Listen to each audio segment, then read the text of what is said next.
नमस्कार। स्वागत है आप सभी का आज की हिंदी कक्षा में,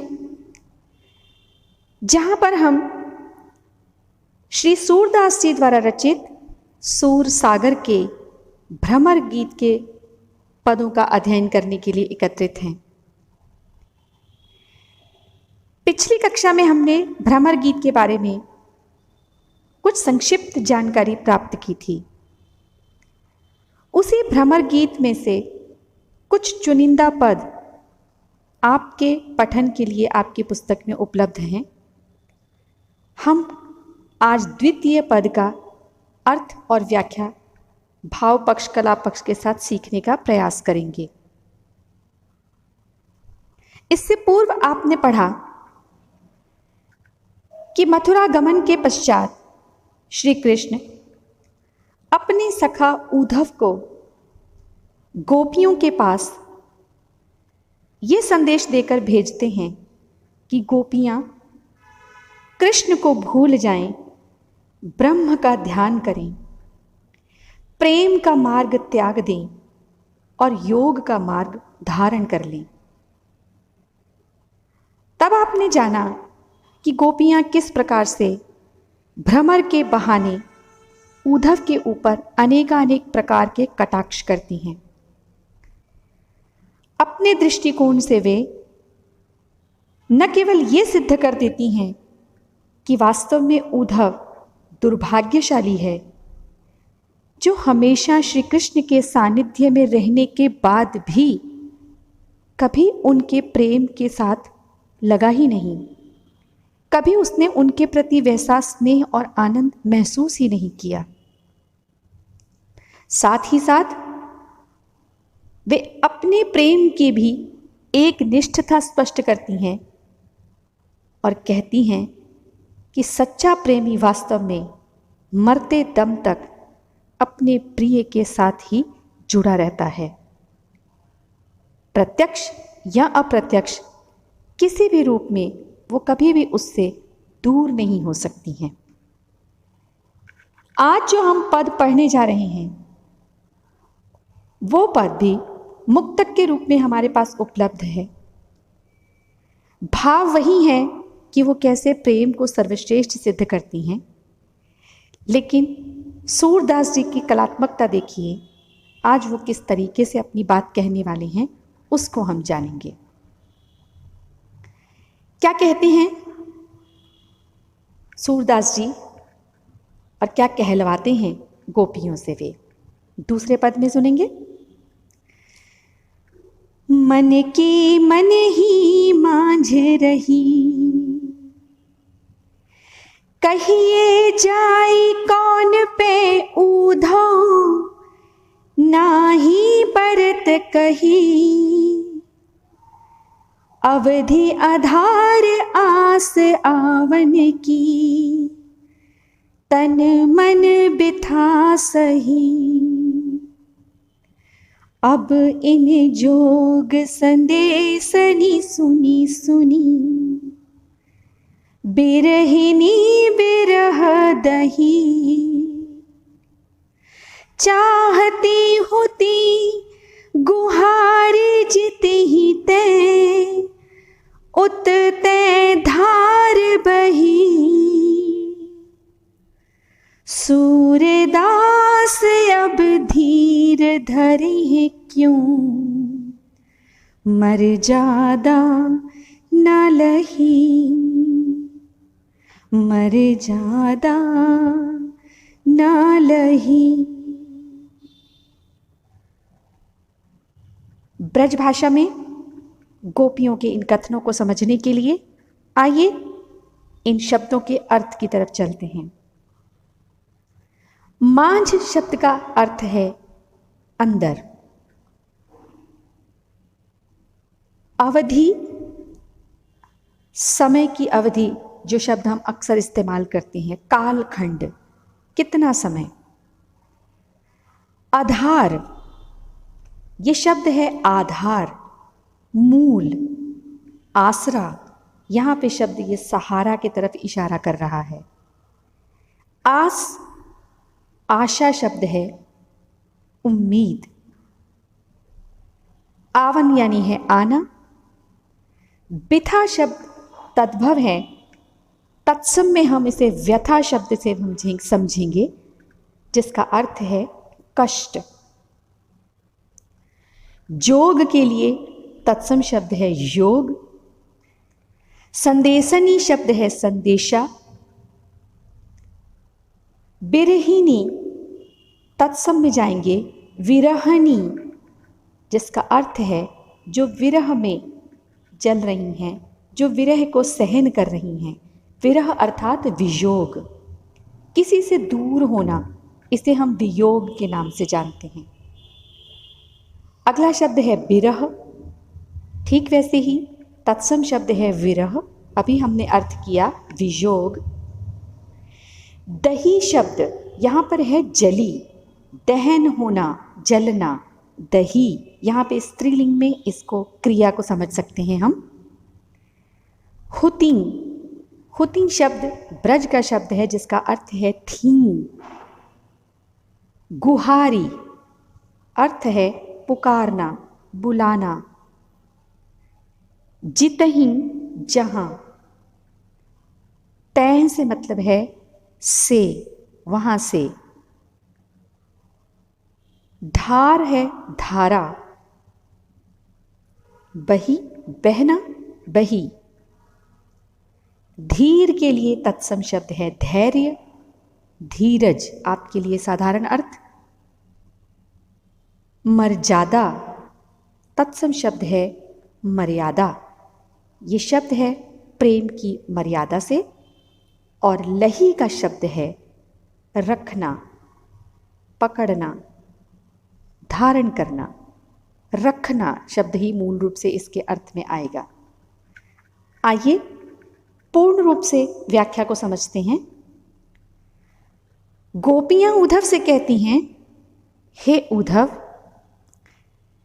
कृष्ण आते तो उनसे अपने मन की बात कहती, लेकिन अब क्या हो गया है? मन की मन ही मांझ रही।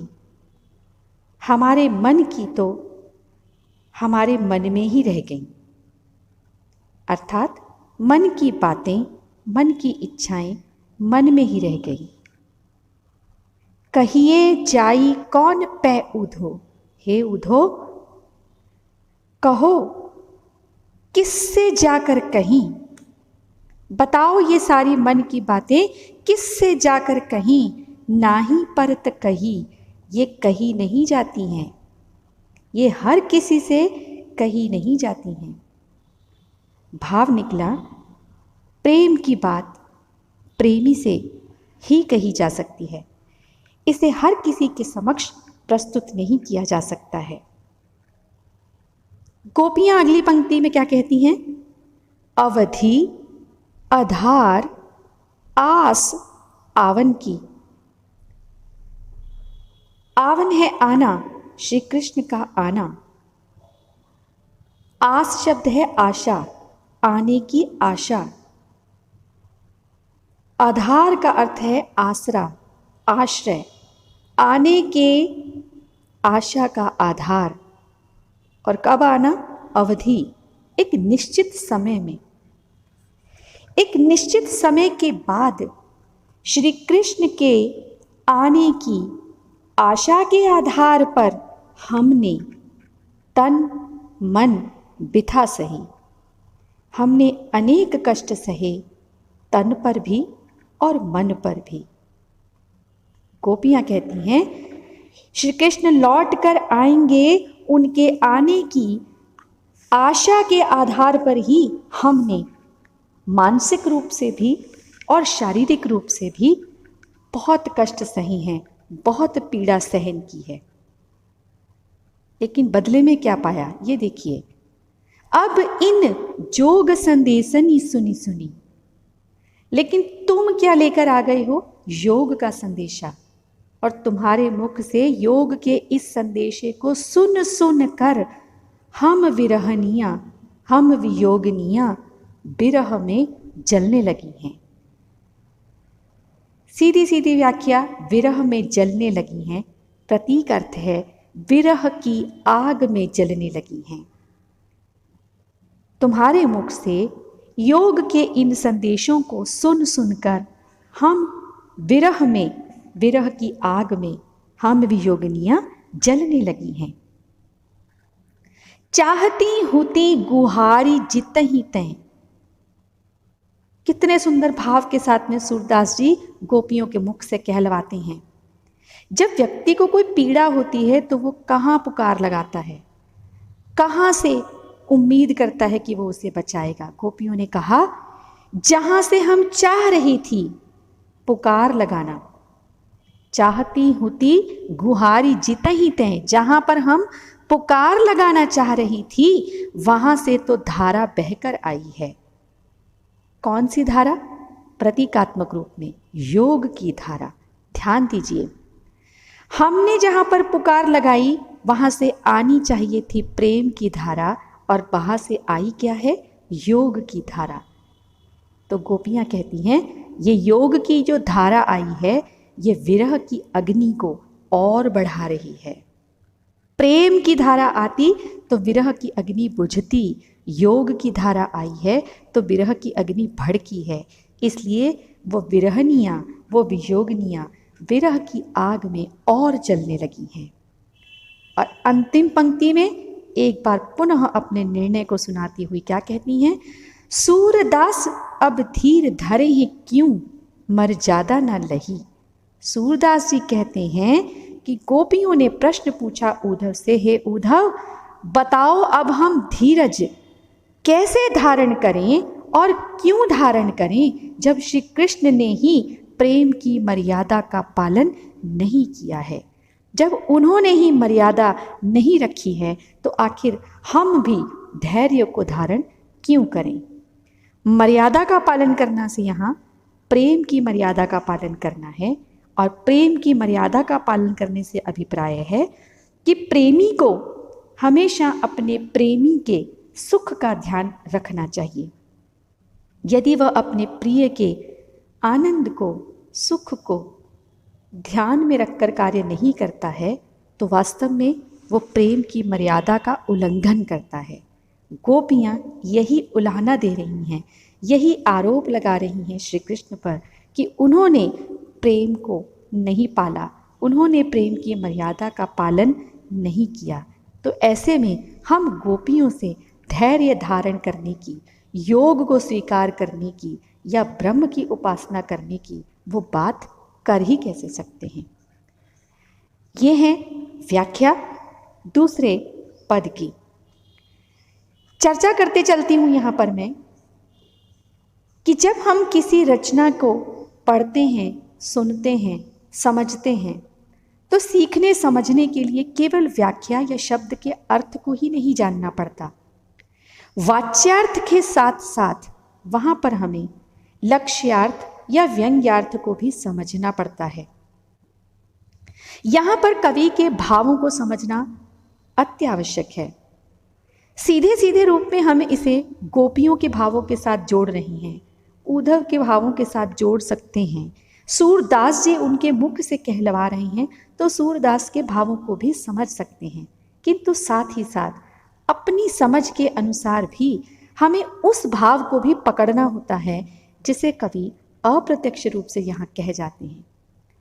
जानिए, जब हम प्रथम पंक्ति की बात करते हैं तो देखिए, मन की मन में रहना, मुहावरे में ये बात कही गई है। हर किसी को व्यक्ति मन की बात नहीं कहता। दूसरी पंक्ति में इसी बात को स्पष्टता से कहा।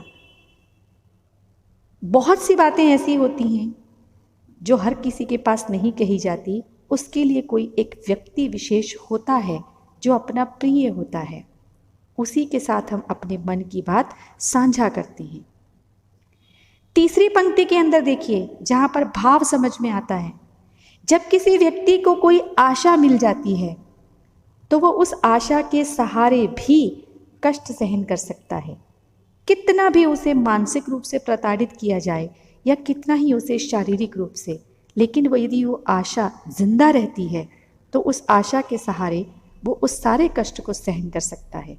लेकिन व्यक्ति की जब वो आशा टूट जाती है, उम्मीद बिखर जाती है, तब वो भी बिखरने लगता है, वो पूरी तरह से टूटने लगता है। अगली पंक्ति के भावों में हमने जाना कि गोपियों के लिए वियोग एक आग की भांति है। भीतर ही भीतर वो आग धधक रही है, जिसमें वो सुलग रही हैं, जल रही हैं। लेकिन कृष्ण के प्रेम की धारा होती तो वो उस अग्नि को बुझाती, पर कृष्ण ने भेजी योग की धारा, और ये योग की धारा ने आग में घी का काम किया, जिसने गोपियों के वियोग की अग्नि को बढ़ाया है। चाहती हुती गुहार तहिते, इस पंक्ति से ये भाव भी निकल कर आता है कि जब व्यक्ति किसी पीड़ा में होता है, कष्ट में होता है, तो वो केवल अपने प्रिय को ही पुकारता है। वो उसी की तरफ दृष्टि घुमाता है कि ये ही केवल ऐसा व्यक्ति है जो मुझे इस मुसीबत से बाहर निकाल सकता है। और अब इसी पंक्ति से अप्रत्यक्ष से ये भी अर्थ निकाल सकते हैं कि वास्तव में आपका, हमारा सच्चा हितैषी वही होता है जो कठिनाई में हमारी रक्षा करता है और हमें सांत्वना देता है। ठीक इस प्रकार से भावों के अध्ययन करने से आप किसी भी प्रकार के प्रश्न का उत्तर देने में समर्थ हो सकते हैं। आशा करती हूँ आप इसके अर्थ को समझे होंगे और ज़्यादा बेहतर तरीके से सुनने समझने के लिए जुड़े रहें, पढ़ते रहें। धन्यवाद। शुभ दिन।